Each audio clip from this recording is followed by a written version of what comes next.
In 1910, Ernest Rutherford conducted his gold leaf experiment, or gold foil experiment, in which a beam of alpha particles, which are positively charged, was directed at a gold leaf surrounded by a phosphorescent zinc sulfide screen. What we have here is a block of lead, and we have drilled into the side. So this is a top view. These are hidden lines. We've drilled into the side,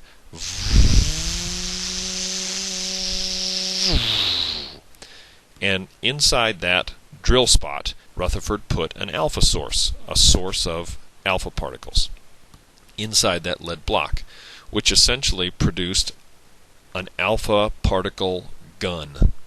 So all these alpha particles are flying out here like machine gun bullets. Then we have a very thin piece of gold, extremely thin, and around it a zinc sulfide screen, which glows whenever it's hit by radiation.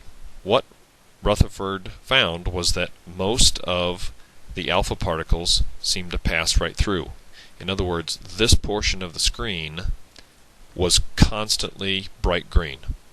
Bright green, stayed bright green, never changed. But what Rutherford noticed was, every so often, and if you watch the sulfide screen, you can see that at random locations, little blips of green are showing up. There would be a blip of green and then it would disappear. A blip of green and it would disappear. Which suggested that for this blip of green, an alpha particle must have hit the gold leaf and bounced back, like that. This alpha particle that made this blip of green turned in its path slightly, as did this one.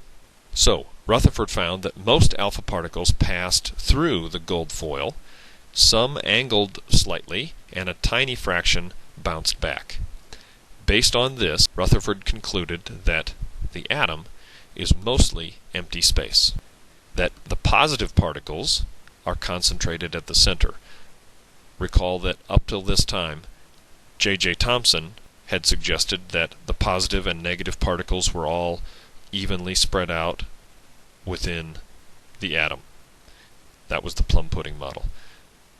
Rutherford said, no, my data suggest that the positive particles are concentrated at the center in what we now call the nucleus, just like there's a pit at the center of a peach, and that the negative particles are orbiting that nucleus. Now, why would this particle, if we look at this picture, you see this alpha particle that has come back at a particular angle. That must mean that this positive alpha particle,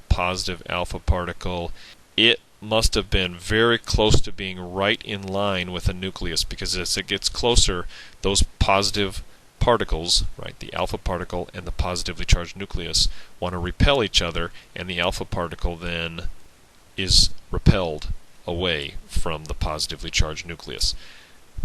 This alpha particle, in the lower right portion, comes close to the nucleus, but passes just slightly below it, and so is just repelled just a little bit so that its trajectory changes only slightly. It wasn't until more than 20 years later that James Chadwick discovered that not only are there positive and negative particles in an atom, but there are also neutral particles, which we know as neutrons.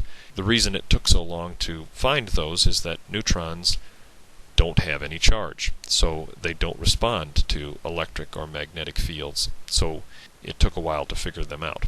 Today we believe that the purpose of neutrons is to help bind the protons together in the nucleus. In other words, the neutrons help with nuclear stability.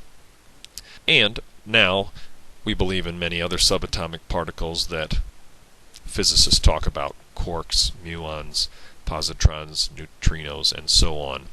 Those are not crucial to this examination of the atom. To summarize our idea of how the atom has changed in our minds over the course of history, the Greeks were the first ones to come up with the idea of the atom. Essentially, their model of the atom was a BB, a solid, tiny mass that can't be divided. Dalton's model is virtually identical to the Greek model, except Dalton had empirical evidence to back the idea that matter is grainy, that there are bits of it that can't be divided.